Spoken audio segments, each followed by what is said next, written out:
Mysterious someone is none other than our boy, Kang Cheol-ho, the owner of the humble little restaurant that just so happened to be located in the area under attack by those feathered freaks. Normally he doesn't get involved in this crap, but since Belto meat makes for the juiciest and most succulent steaks known to man, our boy just couldn't help himself. He slayed those monsters and grabbed a nice chunk of meat for the kitchen. As he's getting ready to prepare a new dish with the fresh haul, someone shows up. Turns out, it's a visitor from the Awakener Association, specifically here to check in on our boy. Apparently the association rep came to see if he's doing okay after the Belto attack. Well, my guy's totally fine. And if he has to be honest, this kind of thing happens so often, it's just another Tuesday for him.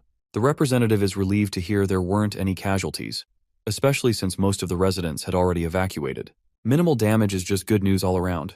Suddenly, the guy's nose twitches when he catches the mouth-watering aroma drifting from Kang's cozy little dining place. The smell is so damn good that the representative can't help but crave a bite, if the restaurant is open for business, that is. Our boy can't say no to a potential customer, or can he? Once the association guy steps inside, he immediately notices how clean and well-organized the place is, almost like a movie set from some Hollywood drama. He makes himself at home and insists on seeing a menu before placing his order. But to his surprise, Kang's restaurant doesn't have a menu. The food depends entirely on whatever ingredients they've got that day. It's basically a daily special, and for today, our boy's cooking up Belto steaks. The mention of Belto instantly grabs the rep's attention. After all, those are the same giant birds that attacked this area just a while ago. All the credit, of course, goes to the great master Gamsanghu for taking out all 10 of them in a flash. Kang doesn't say a word about his own involvement. He just nods and thanks the brave fighter for getting rid of the menace. Those beasts may have been terrifying, but they're equally exquisite when grilled to perfection. Kang is sure his customer's gonna love the steak. That mention of steak gets the poor customer a little nervous. Steaks usually cost a fortune, and he's not sure if his wallet's ready for that. Meanwhile, my guy picks up a cleaver and slices even cuts for the steaks. He seasons them with nothing but salt and pepper, keeping it simple and letting the meat do the talking. While he's working on that delicious dish, let's rewind a bit and talk about our boy. Almost 30 years ago, Kang woke up in a completely different world. A cursed land swarming with ferocious dragons and flesh-eating monsters roaming the streets. At first, survival was hell, but he got lucky. He gained insane strength, enough to make even dragons sweat. Eventually, he even took down the Demon King himself. That victory earned him a ticket back to Earth. But to his dismay, Earth wasn't the same place he remembered. By the time he got back, it too had been overrun by vicious monsters. Still, none of that stopped him from chasing the retirement he always wanted. A peaceful, quiet, and serene life. After 30 straight years of fighting monsters and the damned Demon King in that other world, he was done with this killing shit. No more grinding, no more bloodshed. Luckily, the monster outbreak triggered something new. Ordinary people started awakening powers of their own. That spark became the catalyst for humanity's counterattack. With all these new awakeners safeguarding the world, Kang's involvement wasn't needed anymore. So, he opened a restaurant, became a chef, and decided that from now on, all he wanted to do was cook damn good food. As I narrated all this backstory, the Belto steak is finally ready to be served. The food looks absolutely delicious, and the guy who is about to devour it can barely hold back the drool dripping from his gaping mouth. Bro seriously didn't expect to be in for such a treat until now. Just oogling the food is making him even hungrier, so he quickly takes a bite, only for his eyes to widen as the flavor hits his senses like a tidal wave. The meat is perfectly juicy, with just the right blend of spicy and sour. Well, it's nice to have the very Beltos that had him running around all day end up lifting his spirits. He can barely hold himself back from a second bite, and soon, he's eating one piece after another until the whole plate is wiped clean. Now that he's done enjoying the delicious meal, it's finally time to pay for what he owes. Turns out, this guy's on a streak of luck. This restaurant doesn't charge first-time customers, much to the association guy's surprise.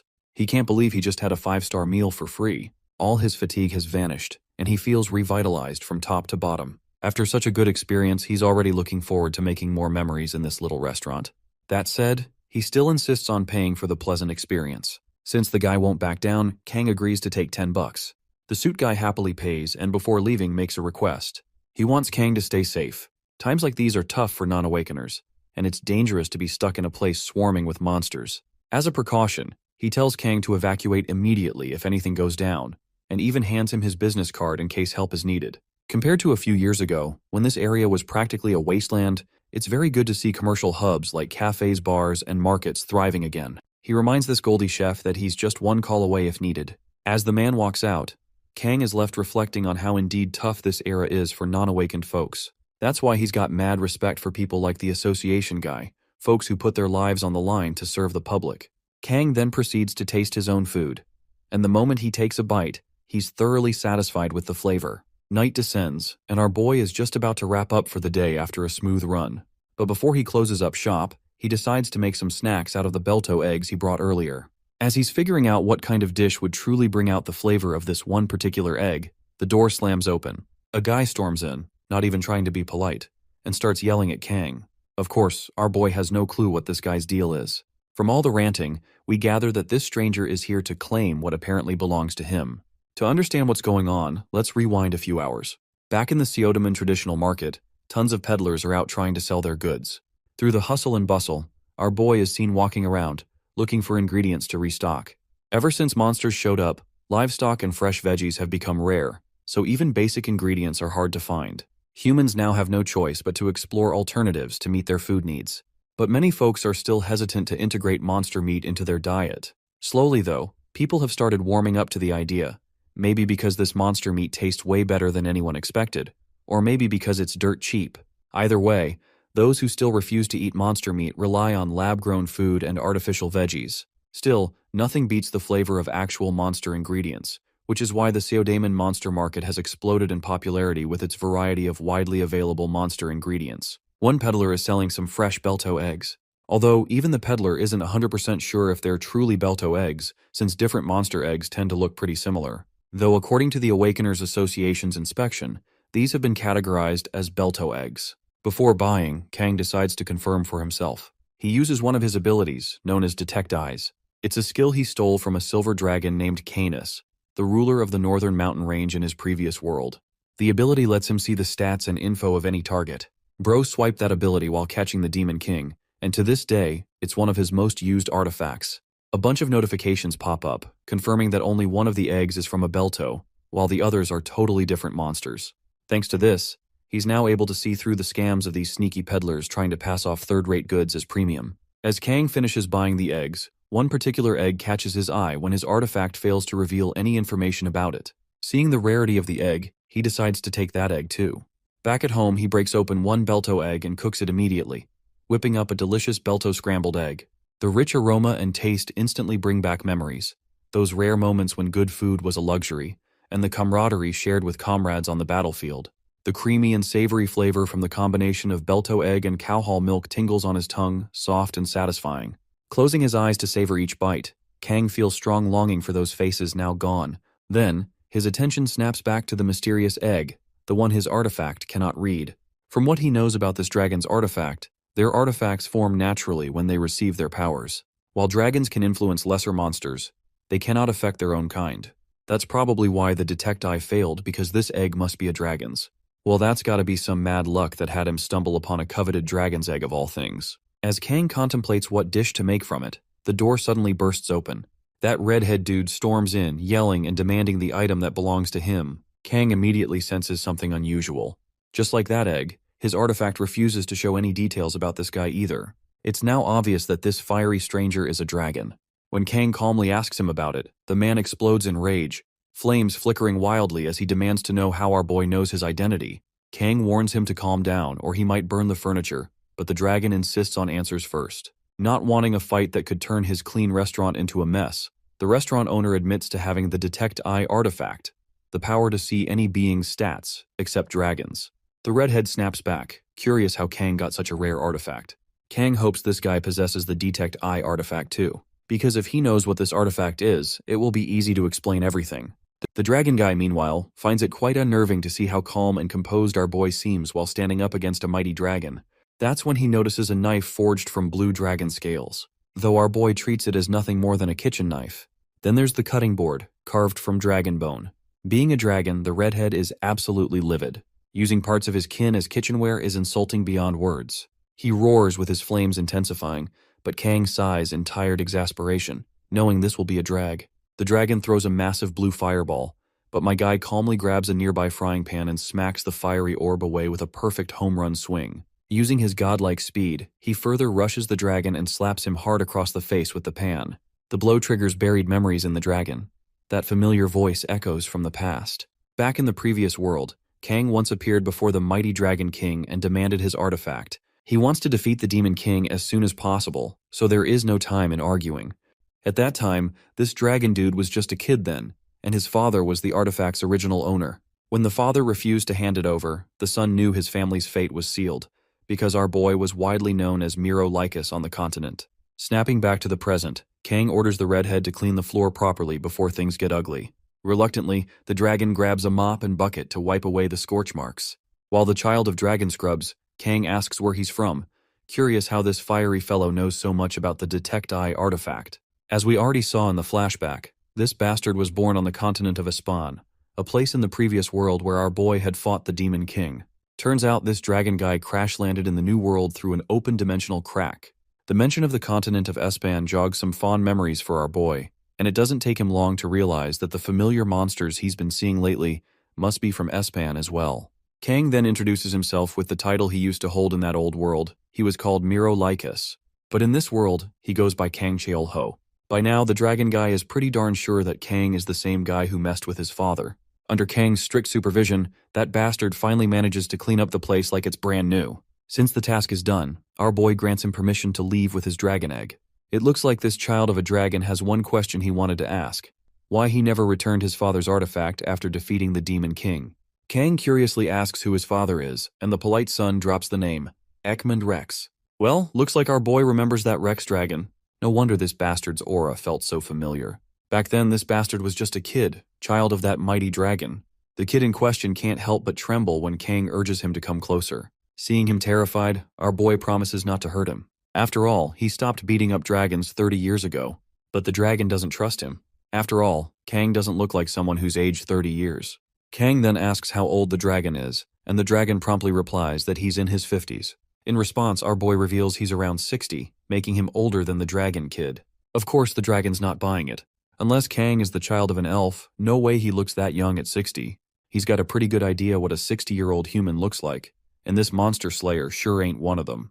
My guy then makes the bastard fear for his life when he points out the arrogant nature of dragons, and how it can only be corrected with appropriate punishment. Naturally, the dragon doesn't like being threatened. He reveals that dragons do fear for their lives, and he certainly doesn't want to get killed. That's when Kang clears up a few misunderstandings circulating in the air.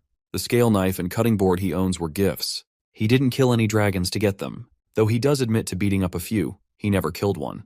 And as for why he didn't return the artifact, it broke during the confrontation with the Demon King, so even if he wanted to, he couldn't return it. He's really sorry for the loss he caused, but there's nothing he can do now except apologize. Kang then invites the bastard for a drink, but the invitation feels like an insult to the dragon kid. Sharing drinks with a mere human doesn't sit well with him. But eventually, the dude ends up completely wasted from all the alcohol, while our boy stays as sober as a monk. The dragon brags that Kang is the first human in existence privileged enough to share a drink with a dragon.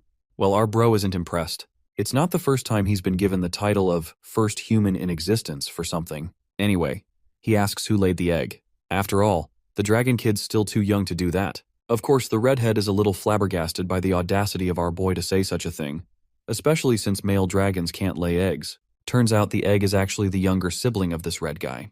Not long ago, a dimensional rift opened in their dragon lair, and his parents were out of town that day. So, he and the egg ended up lost in this world. It's been about half a year since they've been stuck here. He then asks Kang about his journey.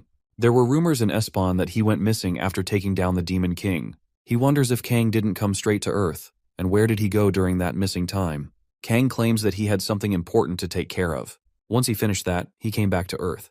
The dragon's kin asks another question, wondering why Kang is staying in a useless restaurant like this while having the power to save the world. A human like him could take over the planet without breaking a sweat. It's kind of nuts that Kang hasn't done anything about the monsters running wild, and even crazier that he hasn't even tried to take over the world.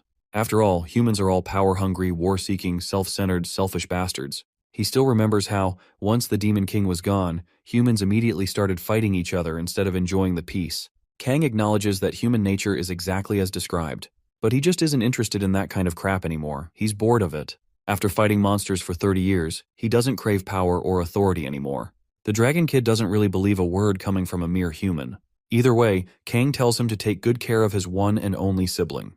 And yeah, you can really tell how much the redhead adores his sibling by the way he's cradling that egg in his arms. Not long after, the egg hatches, and the little fella finally breaks free of that cramped shell to stretch its wings and learn to fly. Kang asks the lucky brother if he has named his sibling yet. Looks like the redhead hasn't thought that far ahead, so for now, he's just calling it hatchling. Kang follows up with another question, asking what's the gender of this little fella. The annoyed redhead says she's female. Seems like our boy is pretty fond of the little one already. A closer look at her shows she kinda looks like a millet, but with some tiny teeth, which makes him think dragons might be born omnivores. Redhead is clearly pleased to have such an adorable little sister to keep him company in this cold, unknown world. Speaking of worlds, Kang casually asks if this dragonkin has any place to call home on this planet. The redhead doesn't answer right away, which probably means that they are likely hobos. Well, from what I can predict, my guy's gonna invite them both to stay in his restaurant, only if they don't have a place to call home. In the other world, the continent of Espan, there was once a terrifying storm, causing the demons to migrate alongside it. In every gust of wind could be felt the stench of battle, bringing back nostalgic memories to a certain figure with glowing long hair. This person joyfully whispers Miro Lycus's name, recalling the last drink they shared together. Let's go back to our fun-loving little diner, where our boy has whipped out some majestic-looking hamburger steak. Having fed the steak to the dragon and his newborn sibling, he questions if they'll be taking their leave now. Of course, as part of his diner's custom, he doesn't even charge the dragon a bill for the meal, though normally it would cost $10. Hearing this, the red-haired dragon curiously jumps to ask if he also offers lodging services, which pretty much implies that this dude is homeless. He may be a powerful dragon, but inflation will kill you before a sword will these days. Anyway, Kang empathizes with the dragon's situation, understanding that the creature must be feeling isolated after dropping into an unknown world. Dragons are known to be proud and egocentric creatures who revel at their own greatness. But this kind of sensation of seeing a dragon feel weak and lonely, it's unique to Kang's eyes, and he believes this kind of sight would have the scholars of the other world going crazy. Anyway, Ekmund Rex's son offers a grade 4 mage stone, which is supposed to be extremely valuable even for the standards of the human world. But seeing him off a token like that, our boy couldn't help but mask his face with uncontained laughter. As for the newborn little baby dragon, she appears to have a black hole for a stomach and still wants to eat more food. Kang feeds her and thinks that living in this world alongside an infant dragon to take care of is an even greater trouble than just trying to survive here. In some ways, he misses the other world too, recalling the voice of the same person who he shared drinks with. A sting of regret looms over him, reminding him that he won't ever get to interact with the girl again. Despite his refusal to offer lodging services, he actually decides to do an act of kindness for the two dragons and allows them to stay for a couple of days without any charge. But it's actually a way for Kang to cope with his internal loneliness, feeling isolated all on his own. Anyway, the redhead is put under pressure because our boy is doing way too many favors for him to later pay off. Kang thinks for a second and decides to point his finger downwards, cutting open a dimensional portal that is actually used as his personal subspace. Qasim, the immortal goblin, greets his king after a long time. I have to say that this goblin is crazy and dripped out for being a low-ranked monster. Anyway, the special thing about him is that he can't die in the subspace and is the manager of Kang's dimension.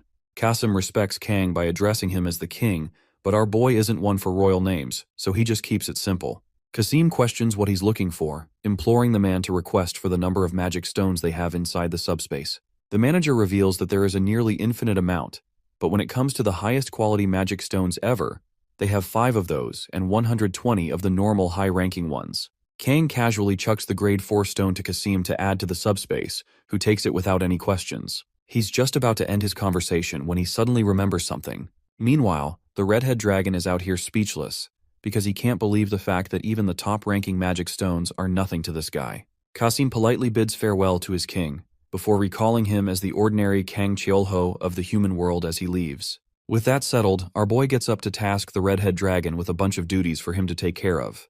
The scene fast-forwards to the next day, where we get to see our favorite baby dragon sleeping cozily, even when there's literal destruction outside. She's in a coma at this point. Anyway, Kang is really annoyed by her stupid older brother whose solution to every problem just happens to be shooting a fireball at things. Our boy's goal is to actually help the dragon concentrate his fire breath to a fixed target without burning their surroundings. He's got a skewer with a slab of meat.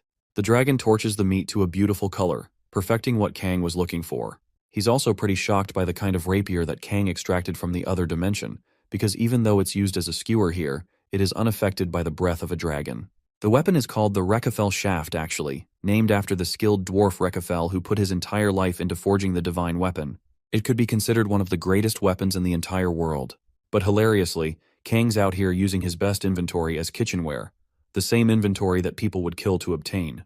The dragon is a bit annoyed that he is inaccurately using the weapons, but our boy taunts him that he's still utilizing his inventory much more than dragons, who only collect but never use anything. From his behavior alone, the redhead concludes that Kang's personality is like night and day compared to a dragon. Also, do you guys remember the public servant agent from earlier? Choi is really happy to be at the diner again, enjoying a savory combination of food presented by the finest cook around, literally speaking. He's also surprised that our boy's already got a new employee working under him, causing the dragon to flinch. On a separate note, Choi reveals the appearance of a new and unknown dungeon in the underground passageway.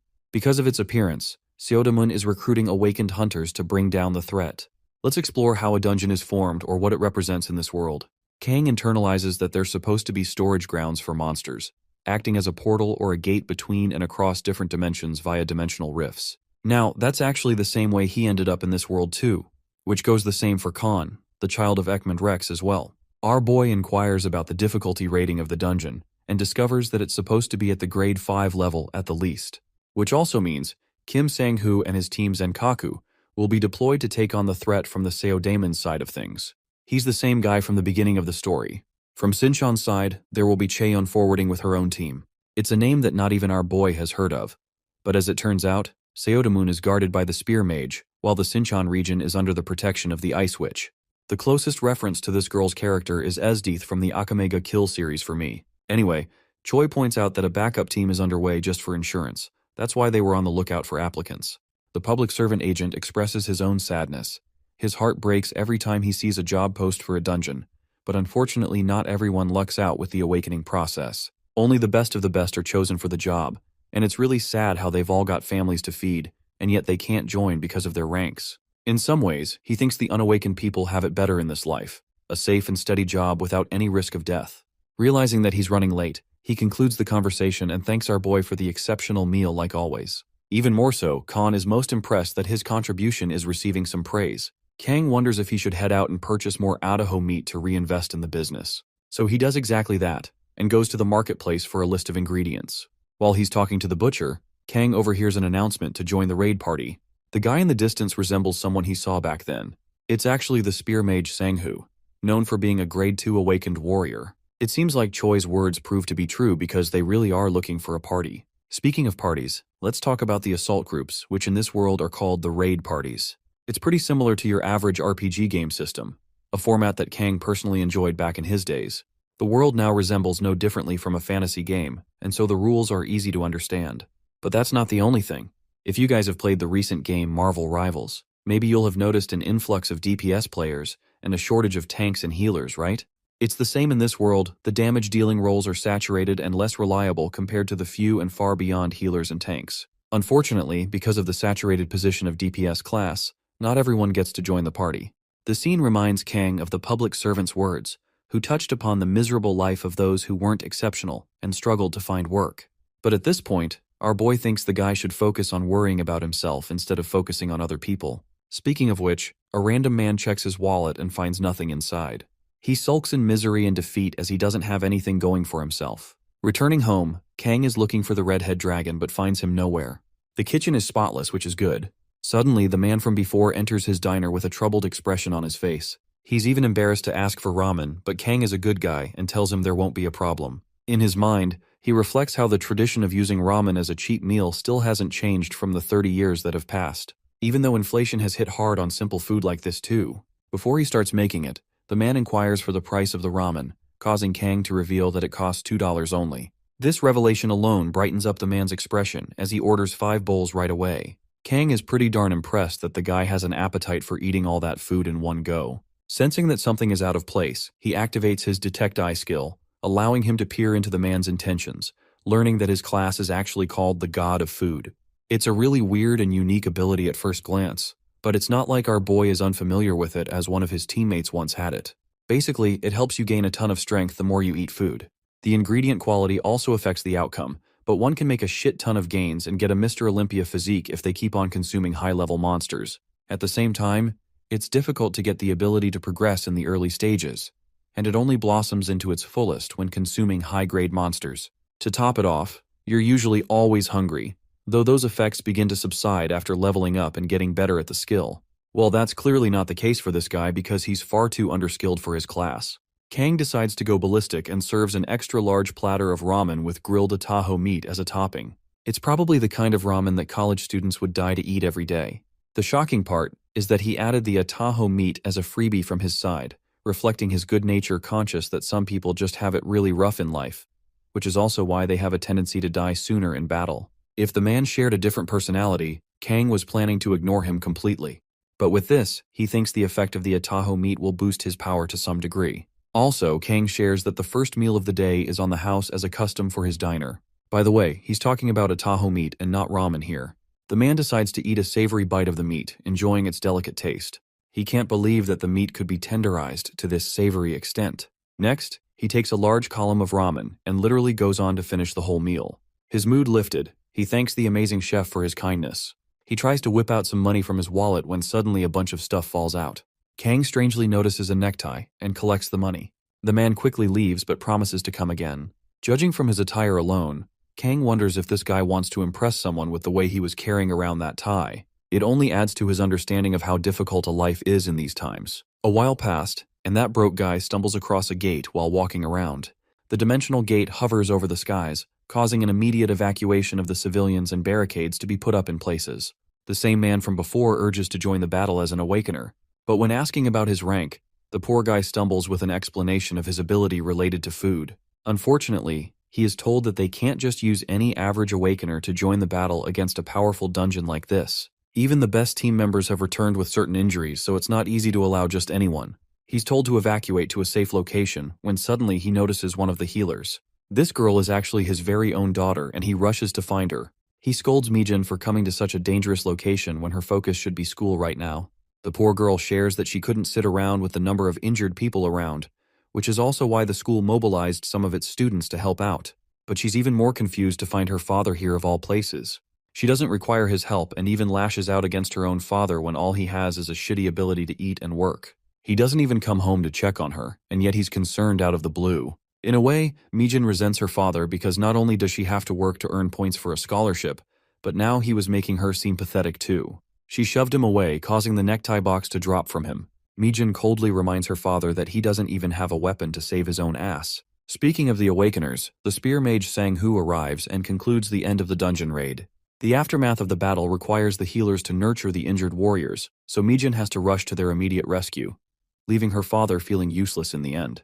The scene cuts to our boy Kang, who touches upon the concept of classes while cleaning his blade. You see, a class represents a specific type of ability.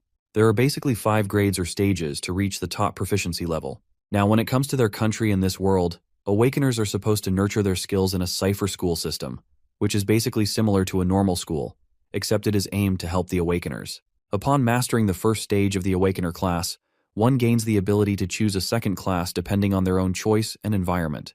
People can master 2 classes as well, but in those circumstances, they are generally treated as a higher rank by the association. However, that process involves rigorous effort, so it is out of reach for most people. Kang also shares that in the chance someone ends up with a shitty ability, the cruel reality is that they'll have no choice but to find something that specifically suits them. Now there's also a 6th class, something only our boy mastered in his final battle. From then on, he hasn't been able to progress to any higher class, concluding that it's his limit. Anyway, the redhead dragon comes rushing to find our boy, revealing that something significant happened. His little sister Kyul managed to utter her first words. Now the name Kyul is also news to our boy, but I guess Khan ended up naming his sister after all. He reveals Kyul's words. The adorable little marshmallow happily calls Kang as Papa, which is something that melts his heart. It's seriously cute, and also it turns out that the baby dragon actually named herself as Kyul to signify that it is a resident of this world. Anyway, the sentient marshmallow is out here repeating the word Papa, causing Kang to playfully pet her. He shares that dragons are special, because they're blessed with the mastery of a class upon birth alone. They're both curious what kind of class this little dragon mastered, and they're eager to find out in the future. Suddenly, an unexpected visitor drops by. It's the same troubled man from before, and he orders the same thing again. While Kang sits across from him, Khan prepares the meal. The man goes on to talk about his sorrowful encounter with his daughter during his attempt to join a raid party, revealing how his daughter is desperate to get a scholarship through healing the injured. Witnessing her work so hard broke his heart, and he couldn't even help her out and was told to evacuate since he's a shitty awakener without any noticeable powers. As for his daughter, she has an amazing healing power even for her age, establishing her among the third-class awakeners. Her grades are also no joke. The girl's got everything, and it's only a matter of time until she is recognized properly by the association. Back when he first came to the restaurant, he actually wanted to go to her school for an observation day but couldn't find an outfit within his budget. So all he could do was buy a necktie, looking pathetic but still doing his best. At this point, he believes that it's better for him to forget about the class observation. After all, he was a father who couldn't even support his own daughter. The man fully breaks down, expressing how even in this depressing situation, he's starving for food. Kang listens to his words with an open mind, hearing that he's a simple food-related awakener who has to rely on eating a lot so that one day he could be of use. Suddenly, our boy gets up to address his employee, creepily asking if it's okay for him to fatten him up. This comment alone rocks Khan's world, because he thinks he's about to get cooked just like the rest of the monsters. Kang reveals that it's just a joke, and also takes notice of Kuel's shedded skin. An idea comes to our boy's mind as he plans to make use of the skin, even against Khan's complaints, who was looking forward to using it as a memento. The meal is prepped, resulting in a mouth-watering Ataho extra-large ramen serving. The man notices that it's similar to what he had last time, and Kang is okay with him eating to his heart's content. He quietly observes the guy eating the food all the way until he's finished. The man pays him for the food, and before leaving, thanks Kang for being a listening ear in the time of need. As he's leaving, the wise Kang leaves a piece of advice that I highly recommend everyone watching this video to follow. Life is hard for everyone. He understands it would be more livable if some things were easier than others. According to Kang, the people who work hard every day always run into good fortune eventually. So, he encourages the troubled man to try again tomorrow, and that he'll always be here for him like a reliable shoulder. Kang gives him a nice smile and sees him off. Also, unbeknownst to his customer, he also infused the dragon's shed skin as part of the meal, so it will definitely affect the guy's growth later on. Khan is confused why he's going out of his way to help out a random dude. Caressing the little marshmallow's face, Kang reveals that it's because his very own father shared a troubled life like that, so maybe it's because of that. In the next scene, we find the same man returning home to find his sleeping daughter. He also notices that Mijin took the necktie and brought it home. The poor girl turns to apologize for what she said to her father as tears stream out of her face. He gently cares for her and apologizes too, internalizing how he is shameful for all of the things he's done and for the uncomfortable life he has forced her to live. But even after everything, despite his hardships, he still loves her the most. The following morning, he rushes to a job location immediately. He pants as the recruiter asks for his registration card and learns that it's the same Kim Manhwa from last time. He's the game who fell out and did a terrible job in the dormant section incident last time in the Yongdongpo dungeon. It's clearly going to be an issue if he does the same again, but luckily the Zenkaku team saved their asses last time, so any damages were prevented. Only this time, he just wants Manhwa to do his best. The gate is burbling dark energy at the top, while the recruiter commands the end of the recruitment process as their team is ready to depart. The morning is fresh and our boy is chilling on his walk when suddenly he sees chaos ensuing before his eyes. Even Sanghu can't believe the situation has become this tense. From the information they received, it is noted that a team of Class 5 to 7 Awakener members have entered the dungeon. But to their worst nightmares, a hidden boss has appeared in the same dungeon where Mijin's father went. Let's take a deep dive inside the dungeon. It's supposed to be a forest-type environment where Manhwa finds himself immediately attacked by a dinosaur straight out of Jurassic Park. Bro reflexively uppercuts the freaking raptor and kills it with one attack, pointing out how he feels strangely motivated and filled with energy. He's also supposed to be feeling hungry by now, but so far nothing happened. Suddenly one of the party members points out a shocking crack inside the dungeon. The ground rumbles with a heavy earthquake as the colossal Tyrannosaurus Rex erupts with a deafening roar. This monster is supposed to be the hidden boss. Hidden bosses are supposed to appear unexpectedly inside the dungeon, and only when a dimensional rift cracks open from inside. The horrific outcome always results in the death of the cleanup squad, which is what is happening right now as the Tigrex monster unleashes its fury. The guy's team is scampering away when suddenly, he notices mana crystals from the creature he just defeated. It's actually a decent grade and will result in a good fortune for him if he's able to sell it. Manhwa's desperation results in him rushing towards the crystals, which is a seriously reckless decision, because the colossal dinosaur is out to get him. The funniest part is that instead of straight up eating him right there, the monster headbutts his ass flying. With just one hit, Manhwa realizes just how shitty he truly is. He foolishly rushed inside the dungeon for the sake of his daughter's happiness. A gush of her sweet memories courses through his mind, all the way back to when he first embraced her. His daughter's words become the fuel for him to get back up. Dying here would mean that Mijin would be defenseless all on her own. Mustering his courage and strength, he takes a stand and faces the Tigrex monster. Even against the might of such a ferocious boss, he stands firm, denying the very reality of his despairing battle. Manho's indomitable human spirit channels through, and he focuses his power into a single punch against the creature's mouth, resulting in a surprising rank-up effect. At long last, he's finally evolved, and managed to stop the monster's attack too. No longer does he feel hungry or hurt. Even the Tigrex is shocked and tries to devour the human a second time by rushing at him again. But Manho's having his aura farming moment because this guy literally stops a giant-ass dinosaur with both of his hands. Though he's being pushed back, that isn't stopping him from losing the battle. Manho intends to maintain this position for as long as possible. The good news is, the Spear Mage and his party have arrived in response to the alert of the hidden boss. He's shocked to find an ordinary dude blocking a grade 2 Tigrex all on his own. Now that's called determination. I genuinely love the way this story isn't just about glazing the main character, but actually developing the side characters too. Sangwoo commends the amazing man for holding his own, and even intends to grab his business card after the battle. Detecting his skill set, we come to learn that Manho's evolution has jumped to a Shikshin class, which means that he's now more like a tank with the power of a DPS. It's kind of a unique skill set, comparable to Mr. Fantastic and Wolverine from Marvel Rivals. As for our boy Kang, he's observing the scene from the side, really glad that Manho was able to receive a grade 3 evolution. It's a good thing overall, since the Spear Mage personally helped his evacuation. Enough fighting, time for us to head back to the diner. Our precious Marshmallow is yawning with how sleepy she is, while the talks of the hidden boss's defeat roar across the news. Kim Manho is highlighted as the hero who helped his party survive. Resisting against the boss's special skill, he was able to break into an evolution of grade 3, achieving the MVP title in the raid. He made it into the newspapers too, and his daughter seems proud as ever. The Awakener Association also decided to reward this guy with a correct rating and compensated him with loads of money. Cutely handling the baby dragon, Kang wonders if she was busy reading the newspaper. Her weight appears to have increased, and she's still all the same about calling him Papa. Even though Kang denies it, the adorable Munchkin looks at him with such sweet eyes that he can't really win against her. The transmission talks about another news regarding a thief who has become a consistent headache for many merchants in the Seota Moon region. This scumbag apparently loves shiny things, and is responsible for stealing low-grade mana crystals at an alarming rate, to the point the association is deciding to step in. It's basically a warning to everyone to be wary of this thief until he's caught. Our boy is pretty amused by this news, and he's even more shocked when the little one brings him a cup of water to drink. I'm getting butterflies every time she takes over the story at this point. Anyway, Khan quickly chimes in to stop our boy from drinking the damn water. What's more, dude is wearing a violent aura for no reason, but it's actually because the water has a ton of germs inside. Apparently, Kuehl learned about the concept of water wells from an illustration book. And well, you might be thinking, so it's not that bad, right? But here's the plot twist. This idiot dragon can't differentiate between the toilet water and a well. Kang's face literally turns into a, "What the fuck did you just say to me?" expression because he was a second away from drinking that same water.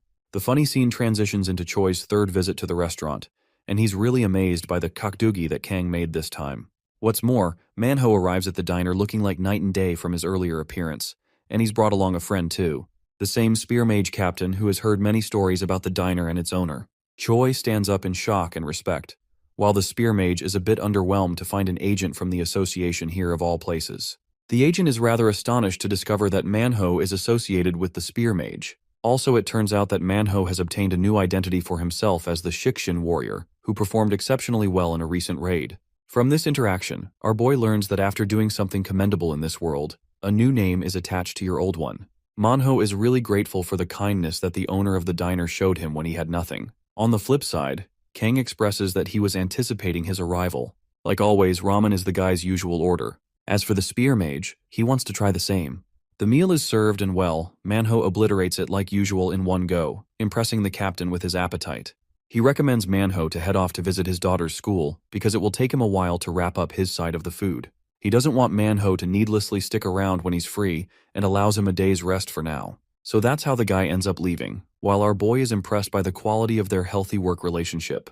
Interestingly, the place goes all too quiet, so he turns to find the captain dozing off on his seat. In the next scene, we get a glimpse of a heated interaction between the Spear Mage and Kang. The captain was furious that our boy touched a divine creature and ended up enraging it. The beast gives a malicious smile before erupting its ferocious flames.